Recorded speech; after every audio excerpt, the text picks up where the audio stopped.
breadwinner ako, te. Bills ko hindi natatapos. Kailangan kong kumayod. Kailangan ko ng income. I need to learn how to work from home. I don't care how hard it is. I don't care kung gaano siya ka-out of my comfort zone. As long as there's money, lahat gagawin ko. Do it scared. Kung di ka gagalaw dyan, wala. I'm sure 2020 ka pa nakanganga dyan, te. Walang mentor, walang playbook, bago pa na mainstream ang remote work. Tapos, lumabas siya ng corporate world at nag-umpisa ng may 4,000 pesos sa ATM with matching loans. Wow, but now, he is a digital nomad, a talent sourcer, and someone who helps new BAs like you. Ito si Jam Blauta at hindi ka makakaalis pagkatapos marinig ang kanyang kwento.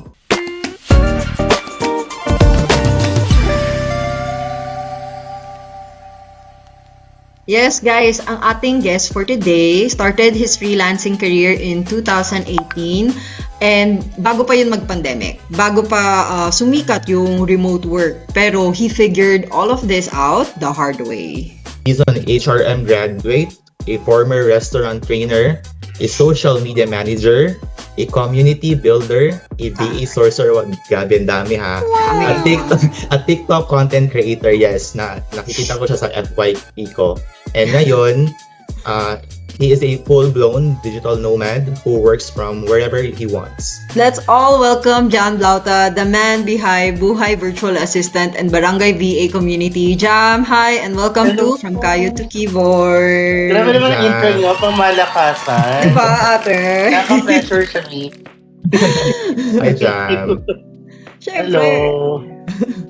So, by the end of this episode, you'll see what it really looks like to start from literally zero and to upskill from becoming a general VA to something harder to replace. And syempre, yung honest truth about what it's like to become a nomadic VA. But before we jump in, real quick lang guys, if you're listening on Spotify or Apple Podcasts, do us a huge favor, tap that 5-star rating and leave a short review, kahit isang sentence lang. Yes, and if you're watching on YouTube, kindly hit that subscribe button and the bell icon para ma-notify ka every time we drop a new episode.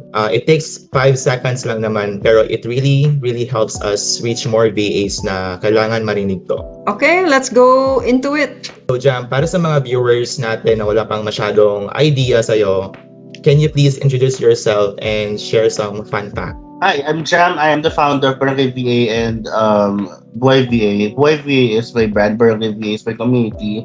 I've been doing content creation since 2018 and been a freelancer since 2018 as well, but not digitally. Found out about digital freelancing 2020 when there was pandemic. So I started restaurant consulting 2018 and then since nagka-pandemic nawala si restaurant, no? Nawala na clients sa restaurant. So that's when I said na parang, hey, breadwinner ako, te. Bills ko hindi natatapos. Kailangan kong kumayod. Kailangan ko ng income. I need to learn how to work from home. So my friend ako introduced ako sa online jobs and that's when I started learning about it. So I applied, I failed, and then I've read so many blogs, BLOGS, yung mga step 1, 2, 3, 4, 5, atake ng mga bakla dun eh, para matutunan kung paano ko gawin yun. So, wala pa kasi mga videos nun, wala pa mga short form videos, how to go about it, how to price yourself, where to find, saan ako mag-apply, mga bagay, wala pa na nung unang panahon. You have to watch long YouTube videos na mga 1 hour. Grabe. Yung mga nag-webinar, tapos nire-purpose yung webinar, isang oras pinigit yun. So parang, I don't have the time. So ayun, nagtsaga ako sa mga vlogs. Tapos, after nun, finally landed 2 clients right away as an SMM. Sa isang agency na Prutas siya. Prutas na agency noong 2020 and then yun, tuloy-tuloy na siya. Hanggang sa na-normalize lahat, nagkaroon ako ng opportunity to go back also sa restaurant kasi na-normalize na lahat eh. So, there was a time that I did both restaurant and VA at the same time and ayun, eto na ako ngayon. I was able to share my journey and kung paano paano mag-freelance, paano maging VA, the real, yung totoong nangyayari ba? Ano ba Yes. yung katotohanan? Kasi madami ka pa mapapanood na parang, alam mo yun, ito yung bahay nila ngayon, ito yung mga napunta nila ngayon, ano lang, kailangan typing lang, no interview, no, yung no experience, 6 digits, ganyan. Yung mga panon lumalabas yung mga yun dati. So, ako yung tagapagtanggol sa mga scammers nung unang panahon. So, yun, I was known for the real talk VA content that time, and I'm still doing the same thing today, but ako ang focus ko ngayon is makatulong through my free VA course. And I recently launched like an app of Barangay VA community where everything that you need as aspiring VA are there already for free. So, yun, that's what I do now. Perfect. So let's get into your mga webinars a little later. Pero let's go to the turning point since Jam gave us a wonderful introduction of his VA career. Grabe no, ang dami niyang pinagdaanan from restaurateur to gumagawa ng webinar, gumagawa ng content, VA, and then balik F&B. So what about freelancing and remote work drew you in? So bakit parang naging yun yung doon ka napunta? I feel like kaya ko freelancing kasi independent ako. Parang ang boss ko is yung calendar ko. Boss ko, client ko. Pero pagkakatiwala ng client ko kasi ako yung expert sa part na to. So sabi ko, and freelancing is is not an easy thing to do kasi sa freelancing, pag wala kang ginawa, nga income mo, ganun siya. So it's a daily battle talaga. Like parang you have to have this system para meron kang leads lagi, 'di ba? Para you make sure na kahit ilan yung client sa pipeline mo ay nakakapag-provide ka ng quality output on time, in full, ganyan. So it's a thing na you put system para maging stable ka. Kasi there's no such thing as stable income sa freelancing kasi client come and go, 'di ba? Yes. So it's not easy, and I believe that freelancing is not for everybody. So pero I like the idea na hindi ako nakatali sa isang kumpanya. I like the idea na okay, today I'm not gonna work, tomorrow na, ganyan, 'di ba? Or I like the idea of freedom. Yes. Yun yung gusto ko, but freedom with discipline in a way na I will still deliver at the end of the day. Ganon. Freelancing Yes. kasi comes with its own territory na, oo nga, boss ka ng sarili mo, pero kailangan mo siya itrabaho kasi hindi lang siya, the opportunities don't like land. So let's talk about the pandemic push. Go, Roxy. The pandemic side naman. So you said na 2020 was really your big pivot and the pandemic happened. So how did that become an opportunity for you even though it was a chaos for everyone? Taray, chaos.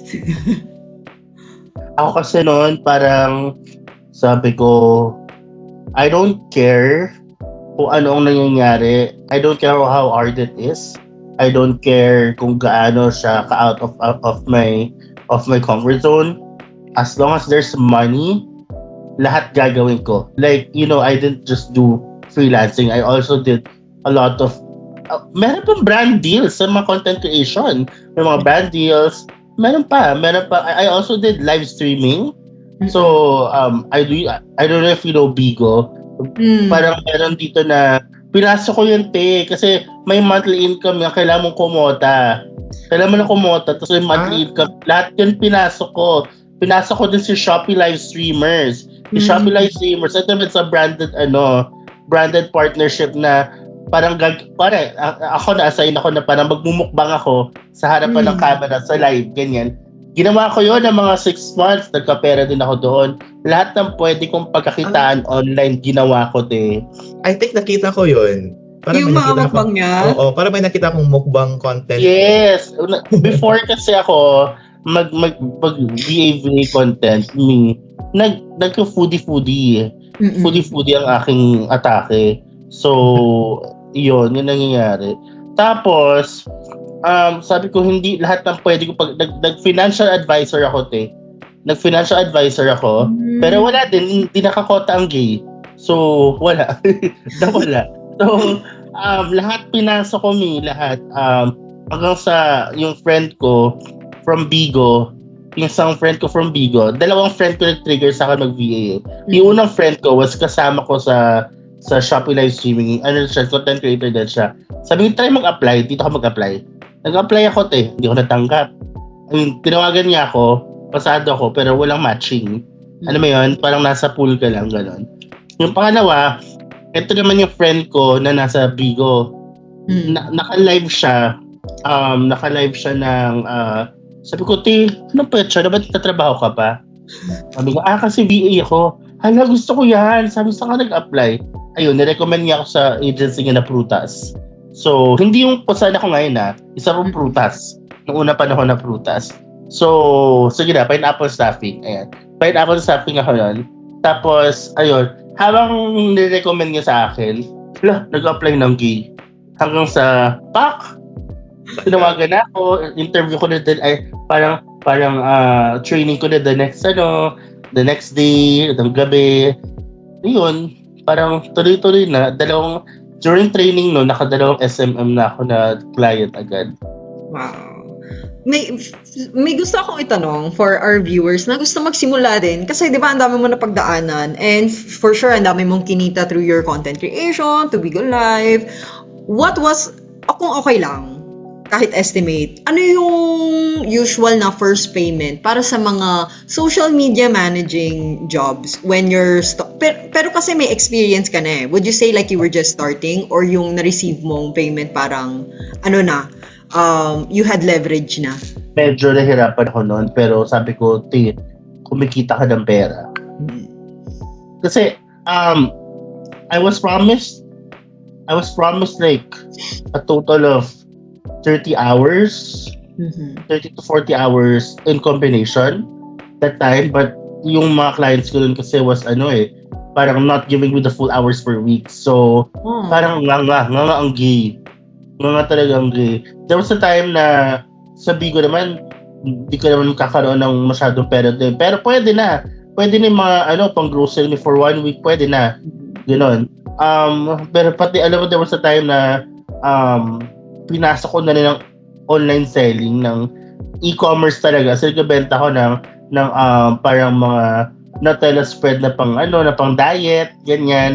Pinasok ko yan, para na magka-extra ito. Sabi ko sa sarili ko, hindi ako pwedeng maghirap. Meron pa akong pinasok na isa, parang another brand deal wherein I have to go audio live every 3 times a week. So, lahat yung pinagsama-sama ko, para lang, alam mo yun, yung pagkukulang ng nakukuha ko sa agency is mapunan nung iba kong mga other, basta ang concept ko na was multiple sources of income. Yun, multiple streams. Kung ginusto mo yan, diba? Ginusto mo yan. Pangatawan mo, gawin mo yan. Diba? So, ayun, yun yung buhay ko nun. Multiple streams. Paano yung energy mo nun? Kasi parang kung saan parang nagiging portal ka sa mga iba't ibang trabaho, iba't ibang jam yun. Wala naman tayong pwedeng pag-artihan, hindi naman tayo mayaman. Diba? Hindi naman tayo. Diba? May responsibilidad tayo. So, hindi tayo. Pero nakakapag-rest ka pa naman doon. Yeah, kasi nga, hindi naman siya full hours So, at saka, ang kagandahan nun, nasa bahay lang tayo. May pang-grocery ka lang ng 1 week, buhay ka na. Yes. Diba? Ganun lang naman ang labanan natin dati. Kung mamamasahe ka pa, araw-araw, tsugi ka, Oo. Ang akin lang, wala ka muna online shop, kasi uubos pera mo. Tsaka na pag yumamang ka na, pag may extra budget ka na, diba? At yun yung parang buti na lang, hindi pa uso yung TikTok shop nun, Naku, kung uso yun, bawat swipe mo ngayon, parang, hala, parang bet ko to. May video pa kasing kasama no? Oo. Nabubudol tayo sa TikTok. Ay, hindi ko na kwento yung TikTok.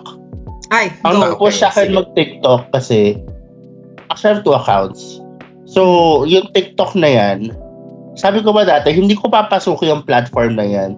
Kasi puro sila sayaw-sayaw, te. Puro sila dub smash, dahil parang, alam niyo, para sa akin to. Parang puro bata ba? Puro bata. Eh, ang baka na bore. Wala na magawa, pandemic, te. Wala pang mga racket-racket masyado. Nag-ano ko, nag-ganyan-ganyan din ako, nag-dub. Yung isang account, yung Jamie Blauta. One time, kasi start na ako mag-fitness nung pandemic. Kasi hindi naman pwedeng stagnant buhay mo, ganyan. So nag-workout ako sa bahay, home workout. One time, randomly video ko sarili ko, tapos pinost ko. Nag-viral ang gay. Wow. Tapos doon ako una nagkaroon ng recognition. Parang doon ako unang nag-boom. 2020, nung nagkaroon ako Anong content yun? Workout, parang fitness journey. Oo, hanggang ngayon kasi nasa fitness journey pa rin ako na up and down siya.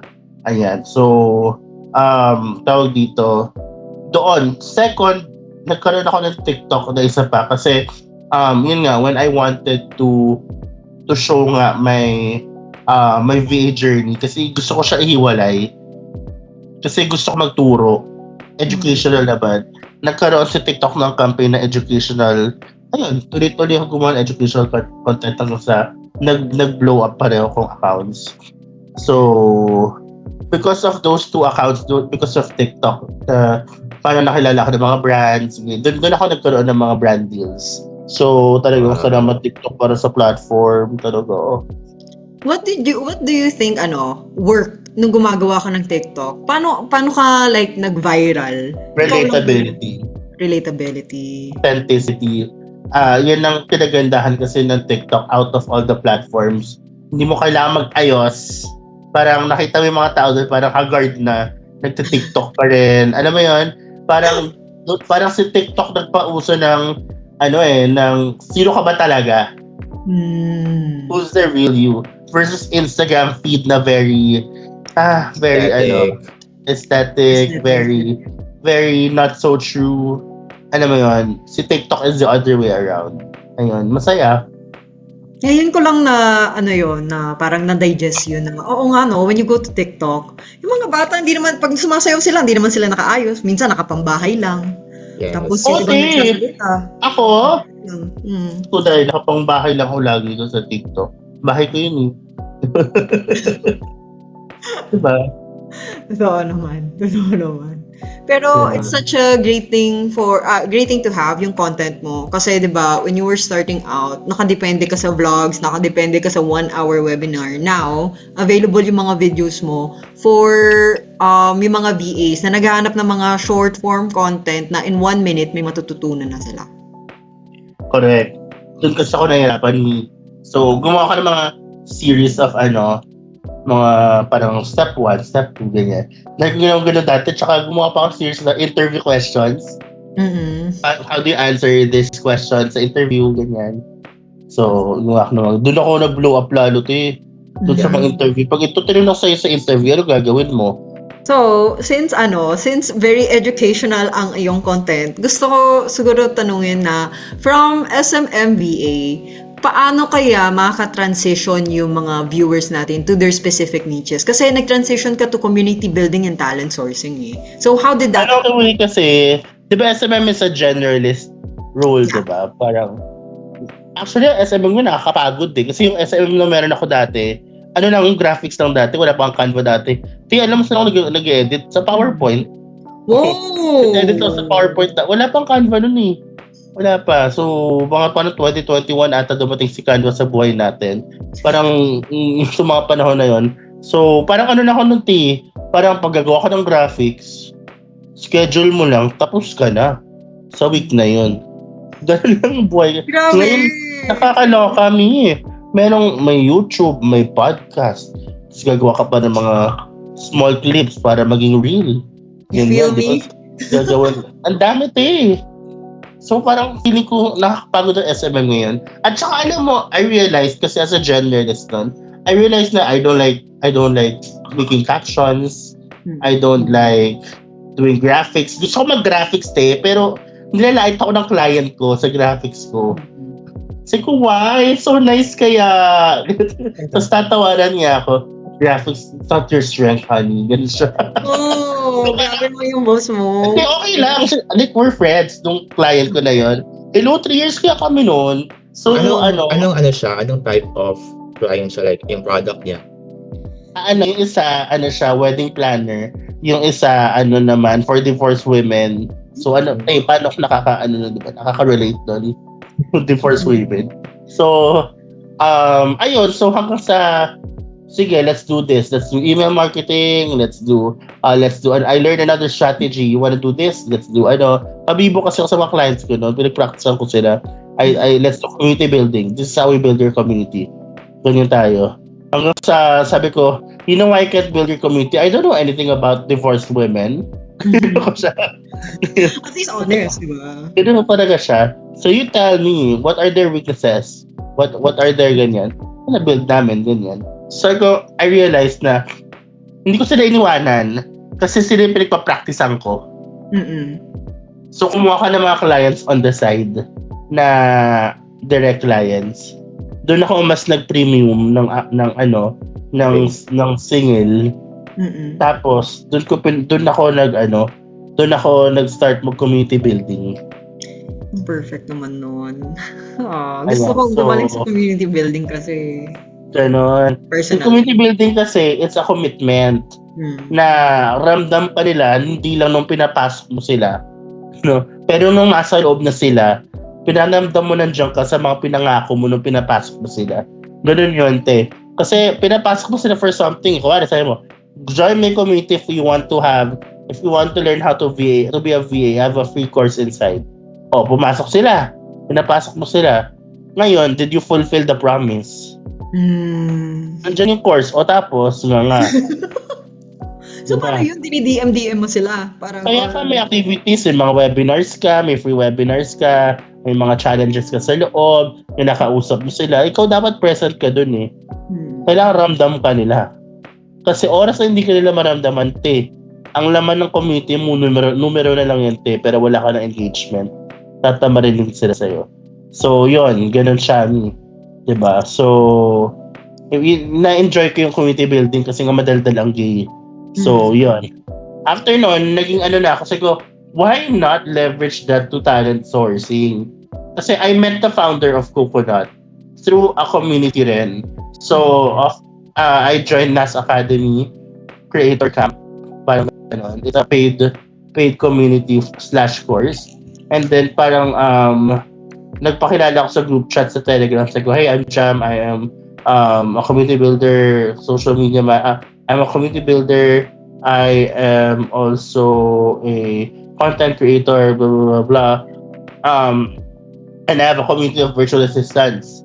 Ganyan, which I teach how to become a VA. Ganyan. Minessage niya ako. Sabi, hey, it's Eric. Ganyan.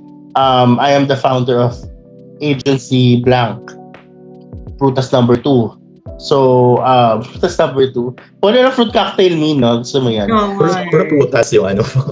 Puro pineapple ngayon, coconut. Prutas number 2. So, parang nag-reach out sa akin na parang, hey, we might have a partner. I'm interested to, partner with you. Ganyan. Hanggang sa naipasok niya ako internal team sa Coconut as a talent sourcer. So, mean to say, naging madali sa akin kasi number 1, naging community builder ako doon. Number 2, align sa ginagawa ko, which is yung audience sa kailangan nila is my audience, which is my member of community, mga Filipino VAs. So, nagpapaano sila nung dumating ako, nung pinakaban pa nga akong ma-fulfill ko ba yung role kasi first time ko lang gawin yun eh. Nasa HR side kasi yun. So, gumawa ko ng mga marketing strategies ko para ko ma-fill yung pipeline with talent, top talent, Filipino talents. So yung sumabog talaga. As in, like, it makes sense. I found my craft. Sabi ko, this is my world. Talent sourcing. Kasi I have my own VA community already. Yes. So what I have to do as a founder is to mold them. Diba? Para pagpasok nila doon, ready sila sa totoong buhay. So, yun. Leadership. Yes. Yes, So, girl. hindi ako pwedeng tamarinti, hindi ako pwedeng ma-burnout. Balik tayo dyan. Content ulit. So, you mentioned nga, di ba, parang na-discover mo na world mo siya. So, you start connecting clients and Filipino VAs. So, with that, ano yung mga truth or ano yung mga discoveries mo sa industry na yan? Yes, girl, give us real talk. Ano ba talaga, once you take a VA, ano ba yung mga expectations nila and yung mga totoong nangyayari? Explain ko muna ang role ko sa Sourcer. My role as a Sourcer is to attract Filipino talents to be eventually matched with global clients, no? Sourcing is part of a recruitment process, no? So, pagka kunwari si client pumasok sa pipeline, nagkaroon siya ng pagkakataon magbayad ng premium. This is the type of VA that I need. So once I get the JD, I collect the JD, I create a posting, and then mga marketing strategies on how to market it, and then I post it online. Ganyan. So once I post it online, and then they go to the application form, diba? But then there are other times na may mga hard to fill in roles na we do manual outreach. So talagang nag-aano pa rin kami, nag-lead dyan talaga kami, nag-sniper approach talaga kami. And then there are times na talagang monthly we do social media campaigns para lang makapag-attract kami ng more talents for the pool. So yun ang trabaho ko, attract. Pero there was a time also na ako naman din yung nagsusort at nag-interview. I was able to do that with another direct client or partner before. And nakakaloka lang na mga simpleng mga cannot follow instructions, yung mga nagsasubmit ng mga resume without a subject line in the website. May mga entitled na parang, hey, I don't wanna do your intro video. Can you skip it for me?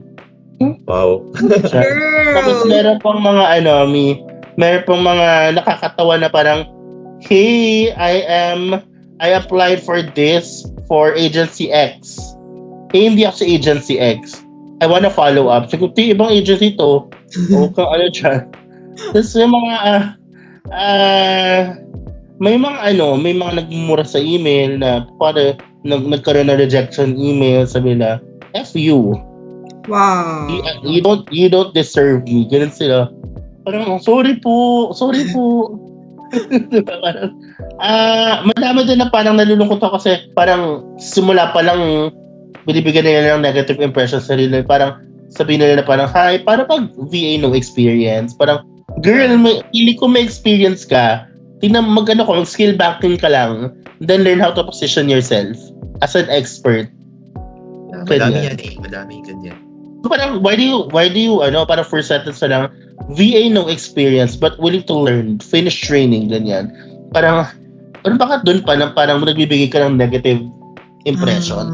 So, you know what I mean? Na why are you giving people a reason to ignore you right away? Doon pa lang sa subject line. Mga ganon. So, pag may na-encounter akong ganon, nililista ko siya, tapos na-post ko sa Facebook ko. Tapos ma-realize nila, oh shit, ako to ah. Parang, at least, diba, parang may eye-opening pa. Actually, kasi this is from Kaya to Keyboard is by VA Masters eh. So, dun sa talent sourcing side, hindi namin masyado nakikita. Pero when we check yung mga messages or mga comments, ang gandang tip no na you should position yourself to highlight your strengths instead of focusing kung ano yung wala ka. Yeah. Kasi you're messages that ganyan. if you're gonna do freelancing, girl, you need to market yourself. Yun talaga. You need to sell yourself.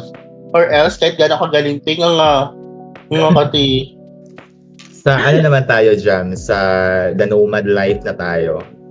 So the truth they don't post. So a lot of people type digital nomad on Instagram and see laptops on the beach, coffee, working in the cafe, or creative lifestyle. So tell us, what's the part they don't see? Maganda kasi lalo na for us creatives na parang you have to go, you can get to work in another environment na relaxing. Pero kasi for people like me who are easily disturbed, ang totoo niyan, tinry ko yan mag-work sa beach, no, mag-work sa kung anong lugar niyan. Pero ang nangyayari mas madami ako na chika at nakain kesa na work. Ganun na eksena. So, mabilis ako ma-distract. Lalo pag may afam na lumakad, parang, alang nawala Wala yung mata. Diba? So wala, So, ang totoo niyan, yung mga nomads, that's the reason why they don't stay ng 3 days, 2 nights sa isang location. Kasi, hindi ka makaka-work nun. Either hindi ka makaka-work or hindi ka makaka-explore kasi nag-work ka lang the whole time. So, talagang dito, time blocking ang labanan. Like ako, I stayed in Siargao, na yung first time ko I stayed in Siargao for 30 days. So, talagang sabi ko, strictly Monday and Tuesday, walang kakausap sa akin, Dito lang ako sa kwarto ko. Dito ako magtatapos ng trabaho ko for the week. 50% of the work for the week. Tapos Wednesday, half day na lang ako yan hanggang Friday. Friday night pa-party na ako. Saturday night pa-party ako. Sunday, dapat lahat yan tour buong araw. Sunday, non-negotiable. So, one month yung stay mo doon? 1 month. Dapat nga, kung di lang ako naabutan ng bagyo, yung bagyo na dumating, tuloy-tuloy na sana. Kasi nung panahon na yun, pandemic nun Okay. So nasa Siargao ka, nagstay ka dun for 30 days pandemic. Tapos, nung bago magkabagyo at pwede nang lumipad, umalis ka na, nag-Manila ka na. Umalis ako. Oo. Kasi parating na daw yung bagyo na malakas. So, umalis ako.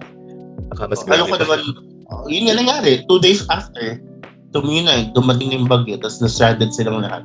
Buti na nakinig ako dun sa... Pero yeah, it's really more work versus exploring. Sure, you can explore, but it's more on work. At the end of the day, guys, you are there to... Parang you're able to go to explore because of your work. So, priorities work pa rin, di ba? Unless you have PTO, di ba? Unless you have like a client na sobrang, hey, you don't need to work but I'll pay for your hours. I just need you to... May ganon kasi, di ba? May ganon. So, may mga clients na hindi mo kang pera, talagang takes care of your well-being. May ganon. May iba bibilangan ka sa pera, sa oras, may mga ganon, depende. Diba? So, iba-iba tayo ng clients. Pangalawa, maggastos siya. Dahil ako solo traveler ka. Maggastos siya. So, you have to have funds talaga. You have to have funds. Talagang, sineseparate ko kasi yung funds ko for travel, lagi. Lalo na ako mahilig ako mag-international kasi na-realize ko mas mura international kaysa sa the West. So, ayun. Curious lang, nung sa Siargao ka, di ba, you stayed 30 days doon. Yung budget mo nun, like, ano lang? Actually, ang mahirap lang talaga dyan sa mga lugar sa travel na yan is bayaran mo na yung plane ticket mo, bayaran mo na yung accommodation mo, buhay ka na everyday. Kasi, isipin mo yung budget mo pang grocery, pinakakain mo na lang siya everyday.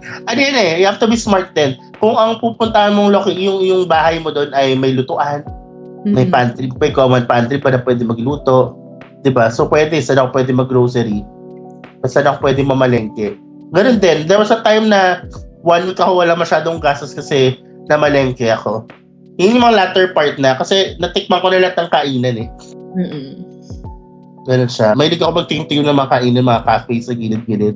Pwede ako tumatagal sa cafe kasi mas dumadaldal nga ako. Babalik na naman ako ng bahay. Punta naman ako sa bahay. At saka magandang may kasama kang mga mga VAs din. Oo nga. Kasi iko-work kayo pag gabi. Kayo lang yung magising sa gabi. Ganun. How about AFAM? Naka-carbat ng AFAM?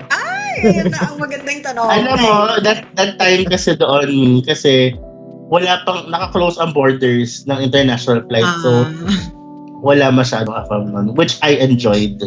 Okay. Which I enjoyed. Puro Pinoy. Yes. Oo. So, syempre, kung nag-Thailand ka, madami doon. Sorry. So, ayun. Next is hindi lahat kaya ang nomad lifestyle kasi may mga freelancers or VAs na tawag dito na on-site, 'di ba? May mga freelancers na ang schedule nila ay office hours, ganyan. So, hindi sila flexi like us. So, for me, ang pinaka the best na magpaka-nomad talaga or mga people who are flexi. Yun talaga ramdam mo yung freedom. Ayun. What Galing. else? Siyempre nakakatakot din magkasakit, magka-accident kasi nasa ibang bansa ka. 'Di ba? Lalo pag wala kang kilala. May language barrier. May mga bansang may language barrier. So, like Japan, Thailand, medyo may language barrier sila. Hindi sila magaling sa English. Saan country or lugar yung pinaka naging favorite mong space to work and travel? I enjoyed Singapore. I like Singapore. Mahal lang, pero I like Singapore. Mura ang food. I'd say walkable yung mga lugar. Magandang transpo. Madaming Pinoy. Malinis. Madaming Pinoy. Safe. Ayun. If I'm gonna start, magpaka-nomad, I'd go to places na safe. Ayan, madaming Pinoy. Mas madaling sumaklolo, no? May mga kakilala ka na. Ganyan. So, yun. Sige, focus tayo sa health side. Yung sa health side naman, since you mentioned the risk of a lifestyle in a remote work, so ano yung mga naranasan mo? Sedentary kasi, tapos, of course, ang health kasi natin is very important, no? As an entrepreneur, kasi you are the product. So, if the product is gone, nagkasakit, mawawala ang business, di ba? So, mawala yung source of income. Kung breadwinner ka, mawala yung source of income din nila. Hindi sila mabubuhay. So, parang lately lang siya nag-lightning sa akin. So, like, I had to really sacrifice. Like, I had to remove one client, tapos para mapa-AM shift na ako. Kasi iba pa rin pag AM shift, pag normal shift eh. Pagdating kasi sa weight loss, kaya ako kailangan magpapaya talaga. Kasi ang rule sa weight loss is the sleep, water, nutrition, and physical activities. So, hindi pwedeng nag-diet lang ako. Tapos wala na ako, yun na yun. Hindi pwede yun. Dapat yung apat na yun. So, okay na ako sa diet ko. Okay na ako sa water ko. No? Yung active lifestyle, doon naman ako wala. Wala naman akong sleep. So ngayon, ang inuna ko ngayon is yung hirap ako sa active lifestyle pa ngayon kasi sobrang bigat ko eh. So okay na diet ko, okay na yung yung tawag dito, yung sinabi ko? Diet, sleep, Water. active lifestyle, water. Diet, water. Ang hindi ako okay ngayon is Active yung lifestyle. sleep. So ang ginawa ko, nag-switch na ako to AM shift. So normal, so nakakatulog na ako ng mga 6 hours, ganyan. Tapos, next naman, pag pumayat na ako, since I'm taking tirzepatide, once pumayat na ako, mas magaan na ako, mas kaya ko na mag-walking, di ba? Yoga-yoga lang ang gigin, mga low impact lang siya ngayon. Yan, so kaya ko na mag-walking, kaya ko na mag-strength training unti-unti pa. So, yun ang I can't wait to really lose weight and get mas magaan because I can do more habang kumagaan ako. I can do more. And na-miss ko din talaga yung katawan ko nung high school ako na alam ko hindi ko makukuha yung balingkinitan moments ko din. Pero yung feeling na parang energized ka ulit, confident ka talaga with your own skin.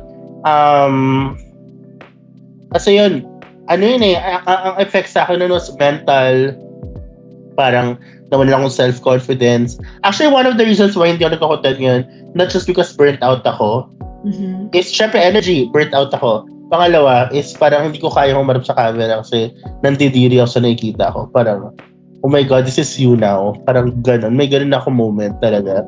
So, hanggang sa hindi na rin ako makalabas ng bahay kasi ayoko ma-judge.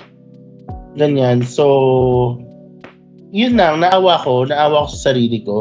So, that's why, at saka naramdaman ko yung hirap na sobrang bigat ko na hindi na ako makapag-walk sa mall ng matagal. Hindi na ako makatayo ng matagal. Ang hirap niya. So, sabi ko, hindi pwede ito. I have to do something about this. And ang nangyari sa akin na parang last year nagkaroon ako ng parang breakdown kasi sabi ko, yung pinaka-iisang outlet ko pagka nagkakaroon ako ng breakdown or nagkakaroon ako ng tawag dito, parang creativity block is travel. Hindi ko siya magawa dahil hindi ako makatravel. Taba ako eh. Isipin mo naman yung pila sa check-in pa lang sa Cebu Pacific. yung pila sa immigration, yung laki ng airport. So, nakapag-Thailand na ba kayo? Yung grabe yung na Thailand, yung airport pang cardio dalisay talagang airport doon eh. So, Pero, paano? Diba? How about So, your family? Naging supportive naman sila. Supportive naman sila.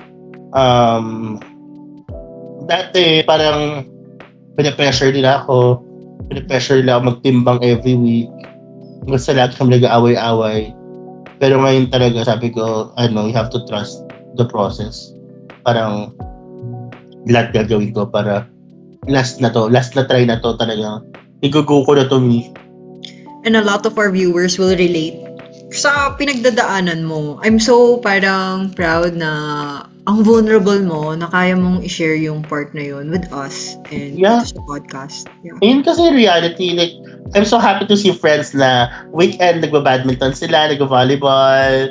I'm so happy to see friends na after shift nag-gym. Ituloy nyo lang yan, me. Ituloy nyo lang yan. Basta like kayo may activities. Ayan. I can't wait for Sa the mga- transformation. Yeah. Yes. Sa mga kagaya ko naman na, na ganito na, may hope pa rin. At isipin mo lang, ilang taon mong pinalaki ang sarili mo. Ganun din katagal yung time na ibibigay mo sa sarili mo para pumayat ulit. Diba? So, Yun. pero you will see progress along the way, which is gonna hype you up eventually. So tell us about yung mindset mo na never give up. Kasi yun yung nakikita ko from you na palaban si ate na kahit anong ganap, True. nandito ako, nag-e-exist ako. Parang ako yung taong pag nag-reach ka ng rock bottom, doon lang ako nagigising sa katotohanan. Ganun siya. Hindi ako yung taong, parang ma-avoid mo ba? Parang i-avoid it ngayon pa lang. Hindi ako ganun. Ako yung kailangan ko matikim I have to suffer first before I believe. So, sana hindi ko pinaabot sarili ko sa ganito kalaki. Ganyan. Para lang magising at alam mo yun. Just my all my decision naman. So, kasalanan ko siya. So, it's all about discipline din sa akin. And fitness is also mental. So, kaya nagpa-check din ako sa psychiatrist. Also. Yung mental health mo, no? You're taking care of it. Yeah. Kasi it's a mental battle every day. Parang nakikipaglaban ka sa demonyo every day. I mean, hindi ko kakainin to. Hindi ko kakainin yan. Parang, lumayo ka dyan, tutulog ko na lang to. Ganyan, parang. Which is something na natutulong ng tersepatide sa akin kasi yung food noise talagang yesterday kung hindi ko skinedule ina-alarm ko yung kain ko ina-alarm ko siya kasi hindi ka talaga makaramdam ng gutom Wow. hindi ka talaga makaramdam ng gutom. So yesterday baka 1 meal lang ako kung hindi ako nag-alarm baka 1 meal lang talaga ako, so I have to alarm. Yun nga, may co-workers and parang friends na gaganyan. Hindi ko kasi siya pronounce. Pero yung gamot na yan, tinitake na siya ng mga girl, sobrang wonderful yung results. Tapos parang at the end, alam naman nila na they'll have to stop and they'll have to have an active lifestyle. Pero with it, parang binabalik na nila yung normalcy. Pero tama nga, nag-a-alarm pa sila to eat and make sure na healthy sila. Ganyan. That's why it's That's good why to guide. I'm not, the way I use tirzepatide is parang for me to cling on it. Parang I'm using its opportunity parang to reboot my lifestyle. Parang as in yung calendar ko, when makita mo, talagang by time, anong gagawin ko dapat? As in routine. Wow. I need to have a routine Share and get used to it. Ganun siya. Na parang at the end of the day, if gusto ko na siyang tanggalin, unti-unti, lower the dosage like slightly or until the end. Parang at least by then, kaya ko, dala ko yung routine. Yung food guys lang nawala, pero bumalik. Pero alam mo yun, kaya kong as long as maulit-ulit ko yung routine. Alam mo yun, so I know, kasi natatakot ako dun sa nag-yo-yo. Yung after nila mag-stop sa tirzepatide, back times 2 ang kanilang weight. Wow, ganon. Yeah. Yeah. Actually, it's never too late pa naman din. And yeah, we can't wait to see your fitness journey again. And soon you will get your spark back. Yeah. After nawala yung spark ko, sa totoo lang, nawala yung confidence ko. Ayoko lumalabas. Ayoko humaharap sa ibang family ko kasi alam ko may alam ko yung naglalaro sa utak nila. So, tumatik talaga, nagkukulong lang ako sa kwarto. Ganon. So, journey talaga siya, no? May peaks and valleys. I mean, dito sa podcast na gets naman ang pinag-uusapan natin is VA life. Pero there's more to that na sobrang nakakatulong like our mental wellness, our physical wellness that will really help us start and make a parang bagong trajectory sa ating careers, right? So, it's really important to talk about these things. So with everything you've leveled up, your skills, your income, your lifestyle, what is the most important thing you've learned about yourself? Self-care. Self-care. Again, as a service provider, you are the product. So if you don't take care of the product, then it can break, it can die, and if it dies or if it breaks, wala na ang business mo. Lalo na if you have responsibility sa iba, breadwinner ka. Truly. Asan yung source nila?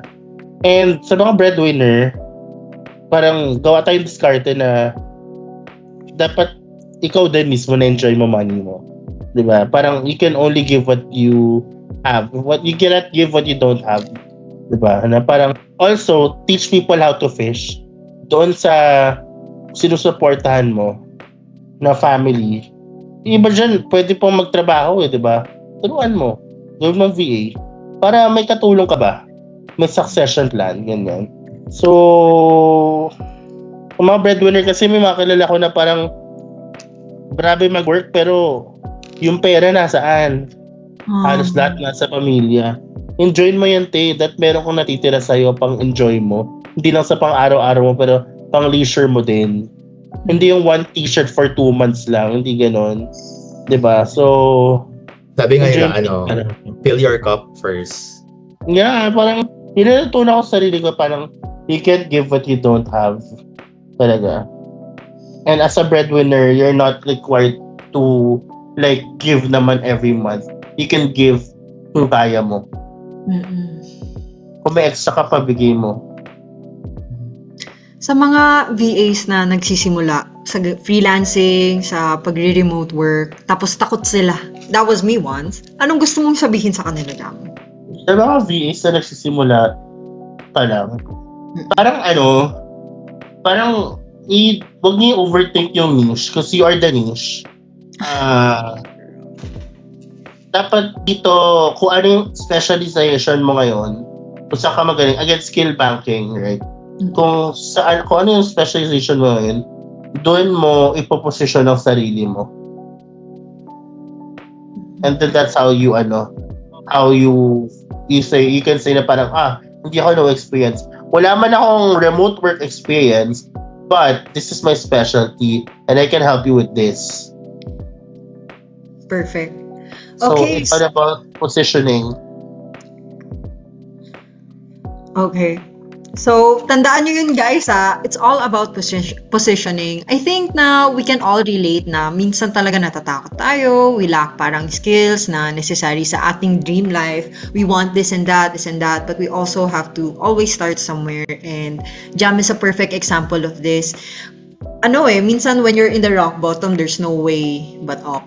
So, I really appreciate your story. Thank you, Jam, for sharing. Pero, bago matapos ang lahat, meron kaming final game dito sa From Tayo to Keyboard, which is Rapid Fire, which is, si Roxy ang mag-explain ng rules. Alright, so we have rapid fire questions. So yung rule lang niya is para siyang fast talk ni Tito Boy. So we will throw you certain questions, and the first thing that comes to your mind will be your answer. So Go. Okay, kung pipili ka ng bansa habang nagtatrabaho or lugar, anong yung lugar o bansa na yun? Japan. Love. di pa ako napag-Japan, girl. Ante, hindi ka magugutom. Ramen. Okay. Walang hindi masarap. Sarap. Yes. Masarap yung Lahat masarap. Yung pagkain. Napagkain. Next question is, pinaka-weird na niche na tinry mong mag-build ng community ever? Pinaka-weird na what? A niche. Pinaka-weird na niche na tinry mong mag-build ng community ever? Yun nga, tinry ko yung divorced women Sabi for black people Black American So parang yung presence ko mismo as an admin sa group na yun ay naging weird dun sa members din. Kasi, ganun dito, verbal group to. Okay. Okay, one tool na hindi makakaalis sa cellphone or sa PC mo. Ano yon? Or app? Oh my God. Hindi ako mabuhay na walang chat GPT nowadays. That's Hindi ko pwede kaya. lahat. May bago, Claude. Hindi siya bago, pero nagiging stronger siya ngayon. Si Claude. Next is, pinakamalaking nagastos mong investment sa sarili mo bilang BA? Sa totoo lang, gadgets. Kasi, I upgrade my gadgets regularly for work.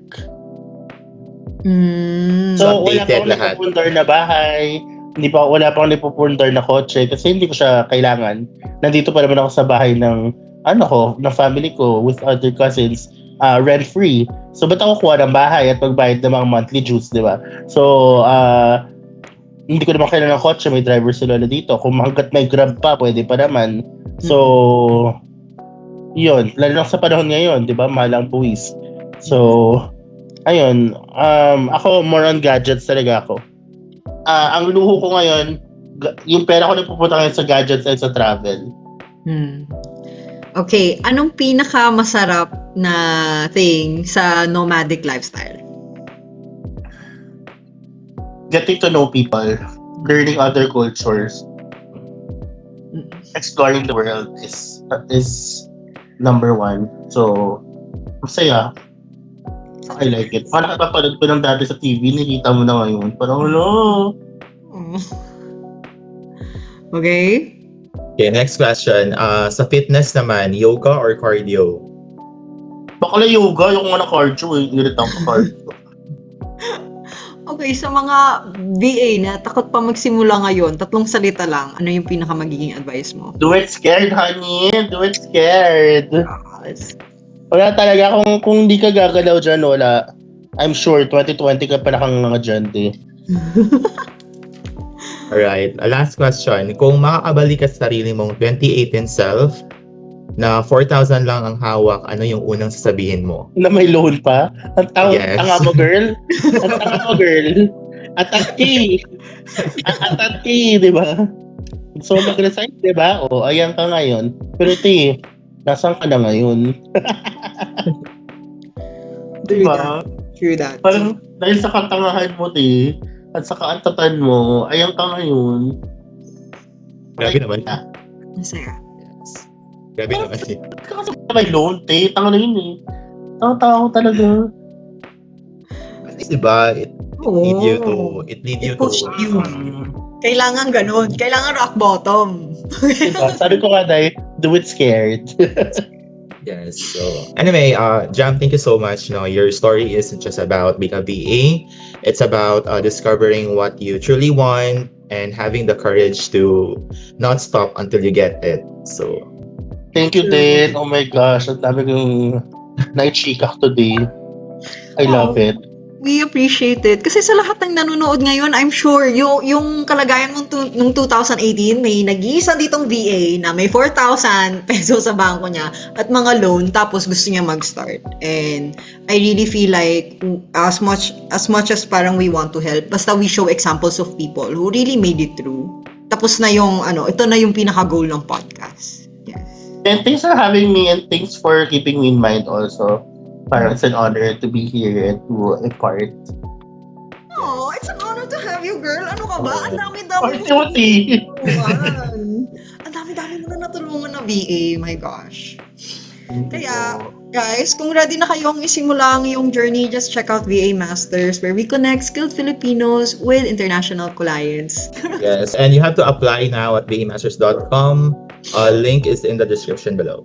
Okay, last words, Jam, for our viewers before we finish Last today's words? episode. Uh-huh. Wala, ano na talaga, thank you, and ano na, yung mga multo sa buhay nyo, alisin nyo na yan, start talaga. Parang, do whatever it takes until you reach that goal. Laban lang. Kung sila mong, noong 2020, mag-VA na ako, wala nang mga, what if, wala te, ilaban mo na, mag-VA ka na, i-apply mo na yan sa VA Masters. Let's go. Let's go. So that's it for today's episode of From Kayod to Keyboard. Yes. See you in the next one. Bye. Bye.